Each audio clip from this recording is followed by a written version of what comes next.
어, 거룩하다 무슨 뜻이죠? 거룩하다. 구별되다. 네, 구별되다. 구별을 했다라는 겁니다. 구별했다. 이것과 저것이 다르다라는 뜻입니다. 그래서 거룩하다라고 하는 거죠. 그러면 이 지구상의 80억 인구를 둘로 나누면 저번에 한번 얘기했던 것 같아요. 가장 거룩하게 구별한 게 누구와 누구로 구별된다고요? 성도와 자연인으로 구별이 되는 겁니다.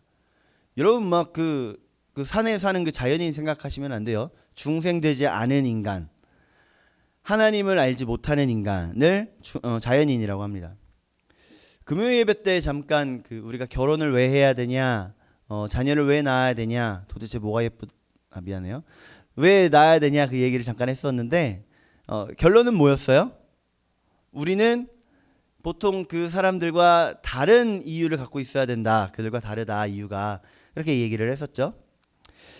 그래서 우리는 달라야 돼요. 그게 거룩한 겁니다. 세상 사람들과 달라야 되고 우리는 세상에 사는 그 이유와 달라야 되고 그 방법과 달라야 됩니다.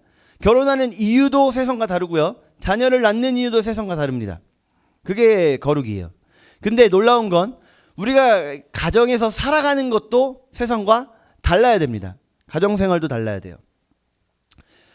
부모와 자식 관계에도 거룩이 필요합니다. 거룩이 필요해요. 에베소서는 옥중서신이에요. 감옥에서 사도 바울이 갇혀 있는 중에 아마 가택연금이라고 많이들 얘기를 하시는데 그 감옥에 갇혀 있는 중에 써진 편지가 이 에베소서죠. 에베소서를 크게 세 가지로 나누면 교회와 그리스도의 관계, 그리고 교회와 그리스도의 관계, 그리고 교회란 무엇인가, 그리고 성도는 어떻게 살아야 하는가, 이렇게 세 가지로 나뉘게 되는 거예요. 이게 에베소서의 크게 세 단락으로 나눈 겁니다. 그 중에서 오늘 본문은 마지막 세 번째예요. 우리 성도는 어떻게 살아야 하는가. 그래서 그 중에 마지막 우리가 어떻게 살아야 하는가에 대한 이 오늘 본문 말씀이고, 오늘이 어린이날이면서 동시에 어버이 주일이기 때문에 둘을 함께 말씀 전하고자 합니다. 다시 한번 우리 본문 좀 읽어볼까요? 본문. 자, 시작. 자녀들아, 주 안에서 순종하라. 이것이 옳으니라.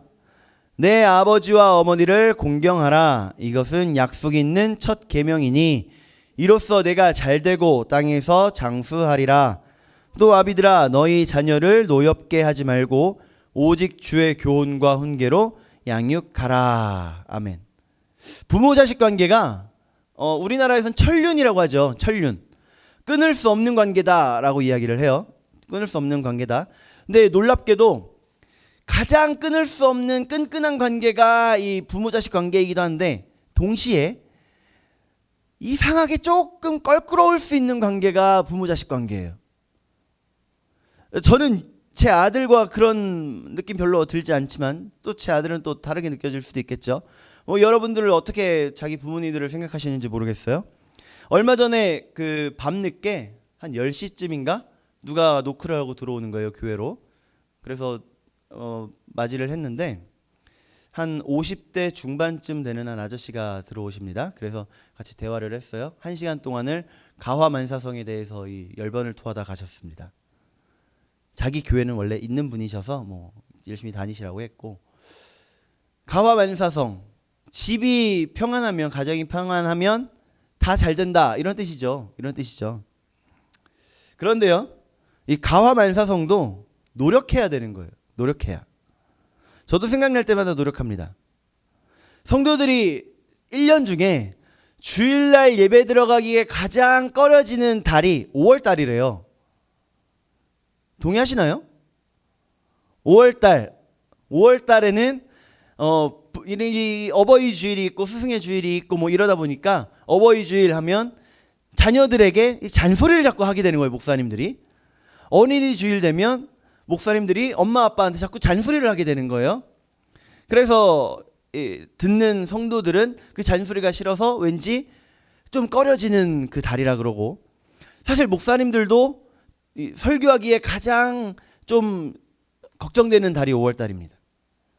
문제 있는 가정들이 많이 있다 보니까 부모에 대하여 설교를 하자니 부모와의 관계가 껄끄러운 분들이 상처받을 것 같고, 자녀에 대해 설교를 하자니 자녀와의 관계에 문제 있는 분들이 또 상처를 받을 것 같고, 이래서 많이 어려워하는 달이 5월 달이에요. 우리는 아직 뭐 별로 뭐 몇 명 안 되니까 그런 정도는 없는 것 같은데, 그럼에도 불구하고 이렇게 우리가 함께 말씀을 가정에 대해서 나눠야 되는 거죠. 자, 그럼 우리가 어떻게 우리의 분야에서 우리가 어떻게 섬길 것이냐? 자녀이신 여러분들, 부모님들에 대해서 최선을 다해 섬기십시오. 부모이신 여러분들, 자녀를 최선을 다해 섬기세요. 이게 우리 분야에서 최선을 다하는 거죠. 자, 그럼 어떻게 섬길 것인가? 첫째, 자녀이신 여러분들, 부모님께 순종하고 부모님을 공경하십시오. 이거 듣기 싫어서 주일날 보통 안 나오고 싶어요, 5월 달에. 근데 어떡하겠어요. 성경에 이렇게 얘기 나오는 걸. 순종하라, 순종. 이것이 옳으니라. 분명히 하나님 말씀하신 걸 어떡하겠어요. 순종 안에는요, 섬김이 내포되어 있는 단어예요. 순종 안에는 섬김이 내포되어 있는 거예요. 5장 22절로 가면요, 함께 읽어볼까요? 5장 22절부터 시작. 아내들이여 남편에게 복종하기를, 이는 남편의 됨이 그리스도께서 교회의 머리됨과 같음이니 그가 바로 몸의 구주시니라. 아멘. 그러므로 교회가 그리스도에게 하듯 아내들도 범사에 자기 남편에게 복종할지니라. 왜 아멘들 안 하시죠? 했어요? 네. 아멘 했어요? 증인들이에요. 아멘 했어요. 네. 복종할지니라. 네. 자, 여기에도 마찬가지로 아내들이 남편에 대한 그 복종, 순종을 이야기하는데 그 안에 섬김이 들어가 있죠. 섬김. 본문도 마저 보면요, 2절 말씀 우리 다시 볼까요? 2절. 자, 시작. 내 아버지와 어머니를 공경하라. 이것이 약속 있는 첫 계명이니. 아멘. 여기도 공경이라고 하는 단어 안에 섬김이 내포되어 있는 겁니다. 섬김이 내포되어 있는 거예요. 레위기 19장 3절로 가볼까요? 레위기 19장 3절. 자, 시작. 너희 각 사람은 부모를 경외하고 나의 안식일을 지키라. 나는 너희의 하나님 여호와이니라. 아멘. 이렇게 말씀하시네요. 그러니까 지금 하프만 학생, 그러니까 우리가 부모에 대해서 어떻게 해야 된다고요? 네, 공경하라고요. 공경하세요. 공경. 이 성경 안에 이미 구약 때부터, 아니 정확히 말하면 10계명 때부터죠. 10계명에서부터 부모에 대한 경외, 공경, 이 개념이 내포돼서 쭉 따라와요. 이게 성경 안에 기본적으로 깔려 있는 겁니다. 그런데 이게 신약으로 넘어가면 약간 문제가 생겨요. 신약 시대로 가면 문제가 생겨요.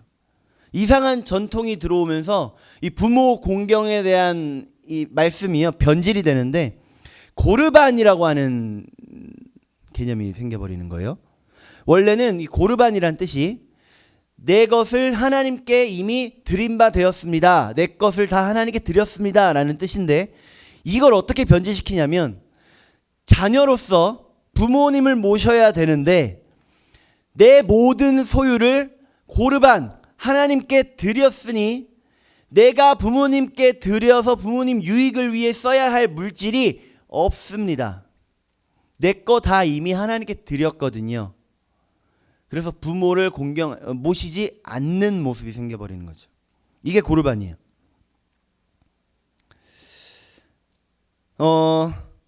마태복음 15장 4절 말씀을 우리 한번 볼까요? 15장 4절부터 쭉 더 있나요? 자, 4절 시작. 하나님이 이르셨으되 내 부모를 공경하라 하시고 또 아버지나 어머니를 비방하는 자는 반드시 죽임을 당하리라 하셨거늘 너희는 이르되 어머니에게 말하기를 내가 드려 유익하게 할 것이 하나님께 드림이 되었다 하기만 하면 그 부모를 공경할 것이 없다 하여 너희 전통으로 하나님의 말씀을 패하는 도다. 이게 고르반이었습니다.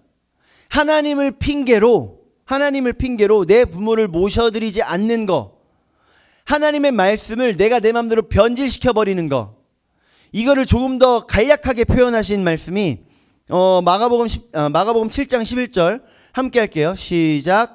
너희는 이르되 사람이 아버지에게나 어머니에게 말하기를 드려 유익하게 할 것이 고르반 곧 하나님께 드림이 되었다고 하기만 하면 그만이라 하고. 여러분 이해가 확 되시죠? 이게 고르반이었습니다. 이 짓을 일삼던 사람들이 좀 전에 읽었던 마태복음 15장의 말씀에 15장 1절에 보면 바리새인들과 서기관들이에요. 말씀하고 가장 가까웠던 사람들이 오히려 그 말씀에 담겨있는 의미를 알고 있음에도 불구하고 오히려 거기서 틈을 파고 들어서 내 유익을 위해 변질시켜 버렸던 그 모습인 거죠. 그래서 15장 8절로 가면 우리 예수님께서 이렇게 질타하십니다. 시작.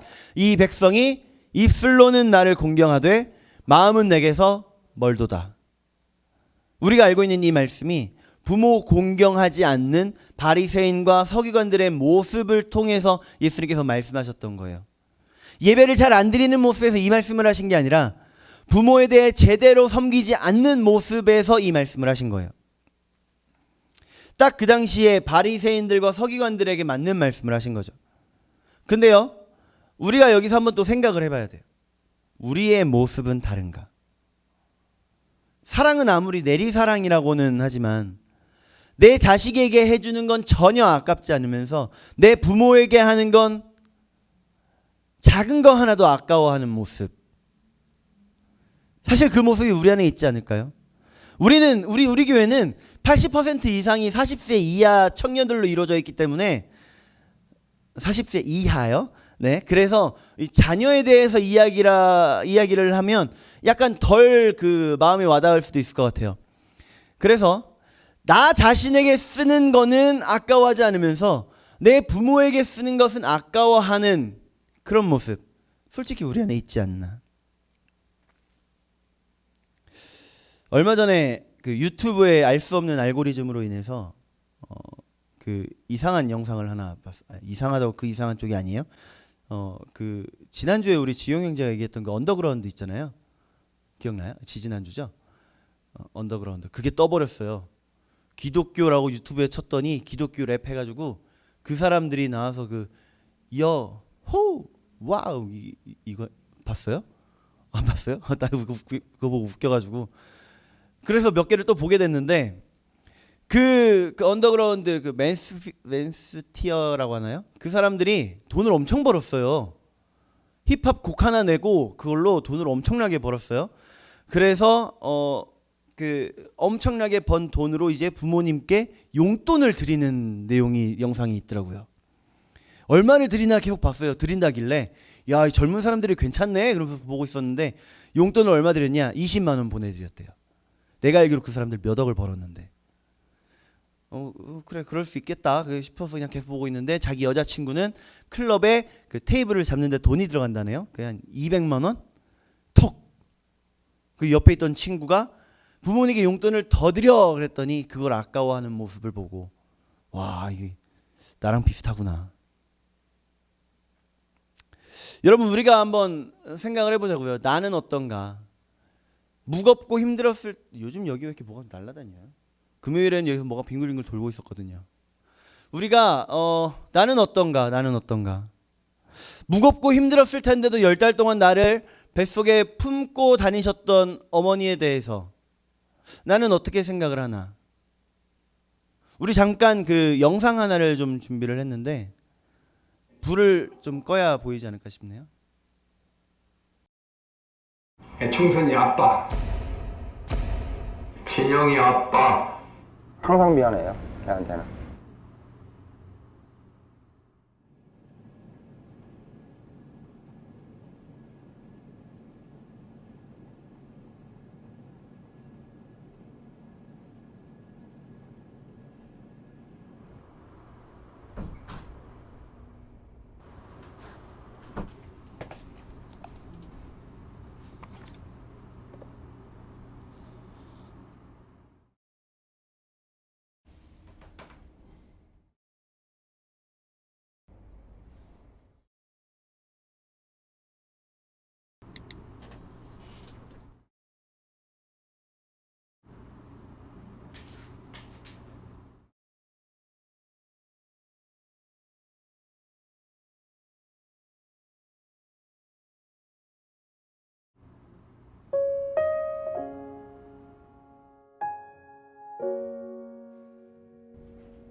총선이 아빠 김용봉. 난 신왕철 아빠 신현기. 이영근입니다. 큰아들이. 저 영우 아버지 되는 사람입니다. 조유섭 아빠. 진영이 아빠. 성함은 김성복. 생각나지요. 그 아들 딸 만나다가 아들 가졌는데 요번에도 딸이 못할까 했는데 네 엄마, 아빠, 동생한테 신경 써주고 고맙고. 부모로서 이렇게 뭔가를 충분하게 해줘야 되는데 그런 것도 못 해주고 그래서 참 마음이 아픕니다. 아들이라는 것은 어느 누가 바꿀 수도 없는 것이고 크게 뭐 도와주지도 못했고 했는데 그들이 알아서 잘 커가지고 계속 부족한 게 부모 마음 아닐까요? 죽는 순간까지 그런 제가 그런 마음으로 살고 있어요. 계속 부족한 거예요. 너무 엄하게 했던 게 그게 좀 미안하다. 미안해요.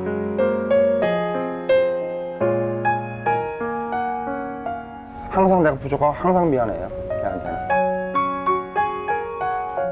미안하다 참 모든 것이 부족하고 못 가르치고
네, 이 영상이 몇 년 전에 KB 국민은행에서 만든 영상이에요.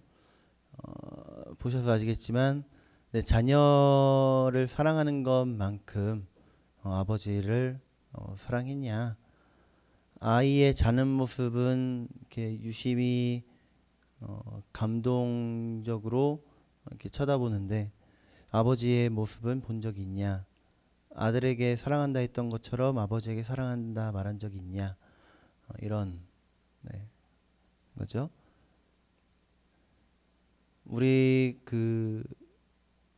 부모님에 대해서 우리가 조금 더 사랑의 마음을 좀 품을 수 있는,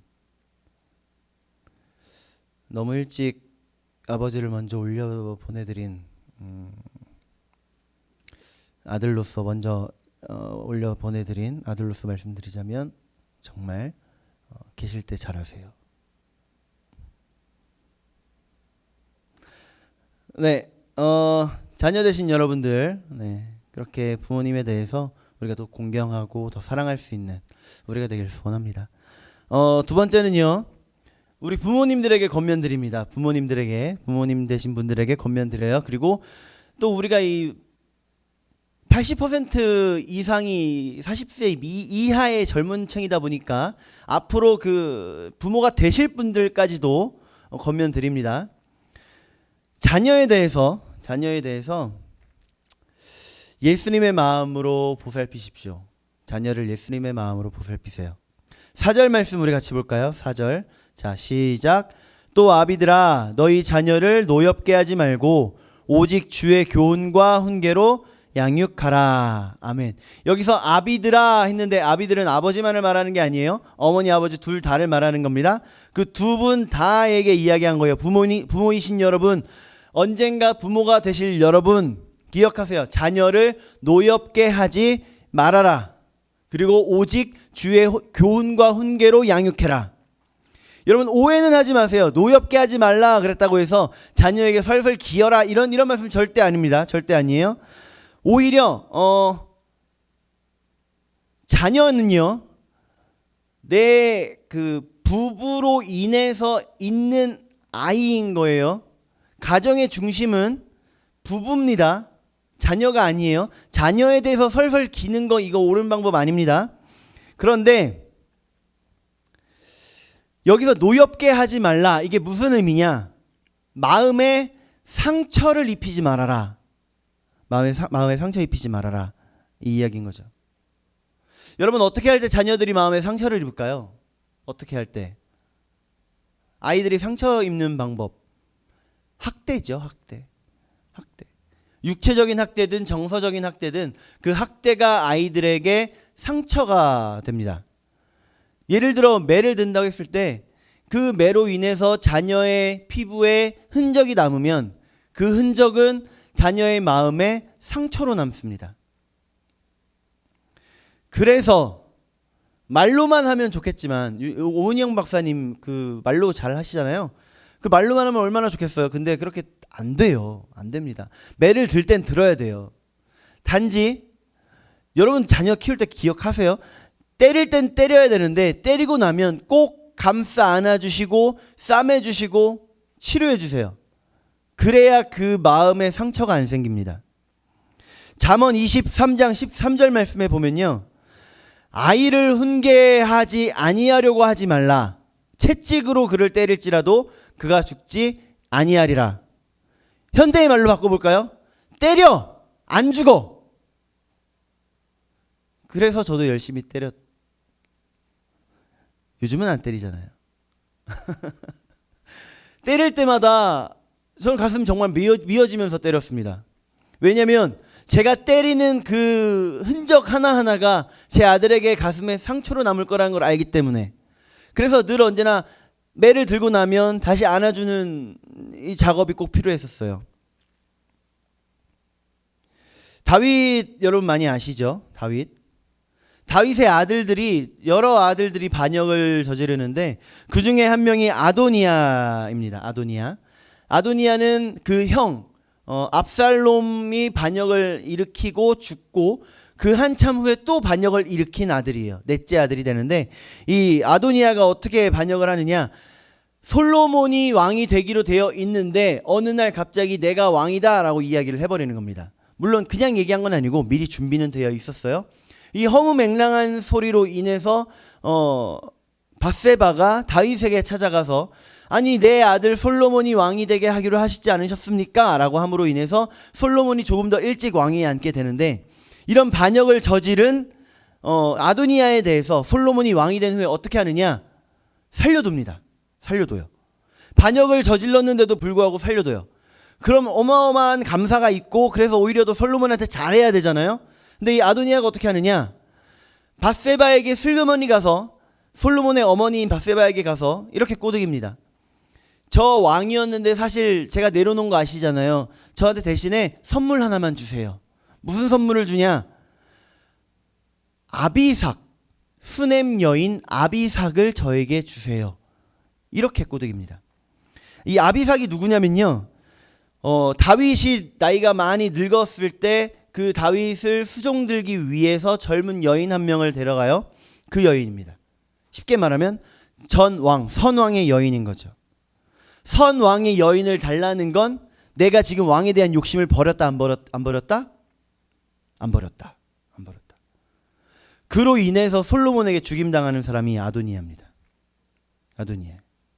이 아도니아에 대해서 도대체 왜 그렇게 망나니 같은 짓을 저지른 사람인가? 이거를 성경이 뭐라고 표현을 하냐면요. 열왕기상 1장 6절 말씀에 보면요. 그는 압살롬 다음에 태어난 자요. 용모가 심히 준수한 자라. 그의 아버지가 내가 어찌하여 그리하였느냐고 하는 말로 단 한 번도 그를 섭섭하게 한 일이 없었더라. 무슨 말이에요? 혼낸 적이 없다. 다윗 왕이 아도니아를 혼낸 적이 없다. 이 얘기입니다.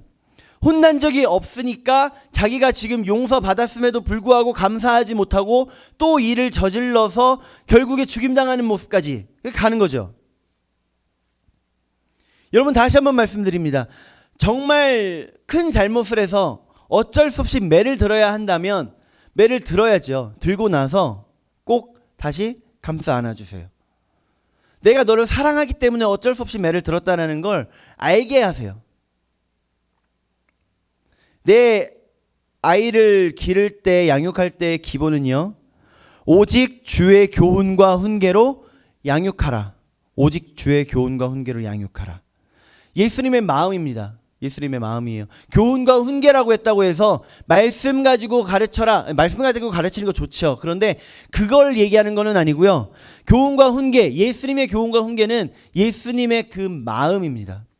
예수님의 마음 가지고 내 자녀를 양육하는 거예요. 예수님이 나를 사랑하셨던 것처럼 내가 내 자녀를 사랑하는 거고요. 예수님이 나를 기다려주셨던 것처럼 내가 내 자녀를 기다려주는 거고요. 예수님이 나를 이해해 주신 것처럼 나도 내 자녀를 이해해 주는 거예요. 예수님께서 나귀 타고 예루살렘에 입성하실 때 무화과 나무 옆을 지나시면서 무화과 나무에서 열매를 찾으십니다. 근데 열매를 찾지 못하시고 계속 굶주린 상태로 계셨어요. 그래서 예수님께서 그 무화과 나무를 어떻게 하시느냐? 저주를 하세요. 그랬더니 다음날 그 무화과 나무가 말라버리죠. 마찬가지입니다. 우리에 대해서 예수님 열매 찾으시는데 열매라고 들을 수 있는 게 없어요. 너무 부끄러운 모습입니다. 그런데도 불구하고 우리 예수님 우리를 참아주시고 기다려주시잖아요. 이해해주시잖아요. 그 참아주시고 이해해주신 거, 그 사랑해주신 거를 내가 받았으니 내 자녀에게도 똑같이 베풀어야 된다는 거죠. 저주하셔도 100번은 저주하셨어야 될 나이인데도 불구하고 용서하신 그 예수님의 사랑을 내가 내 자녀에게 베풀 수 있는 우리가 되길 소원합니다. 시간이 많이 흘렀네요. 정리할까요? 자녀이신 여러분들, 우리 하나님의 입장은요, 구약 시대부터 지금까지 전혀 변함이 없습니다. 구약 성경 말씀에도 그대로 있고요. 신약 성경 말씀에도 그대로 있고요. 그 성경이 지금 우리에게까지 전달되어져서 우리 하나님의 그 입장은 변함없이 똑같은 거예요. 부모를 어떻게 해라? 공경해라. 공경해라. 내 부모를 공경하고 섬기십시오. 하나님 그거 기뻐하십니다. 내 이웃을 내 몸과 같이 사랑하라 라고 하셨는데 나를 낳으신 내 부모님께 대해서 더 해야겠죠. 부모이신 여러분들, 자녀를 예수님이 나를 사랑하셨던 것처럼 사랑으로 양육하십시오. 그렇게 해서 나 이후에 내 자녀로 통해서도 우리 하나님의 나라가 더욱더 확장되어지는, 말씀의 전수가 이루어지는 우리가 되기를 간절히 소원합니다. 기도하겠습니다.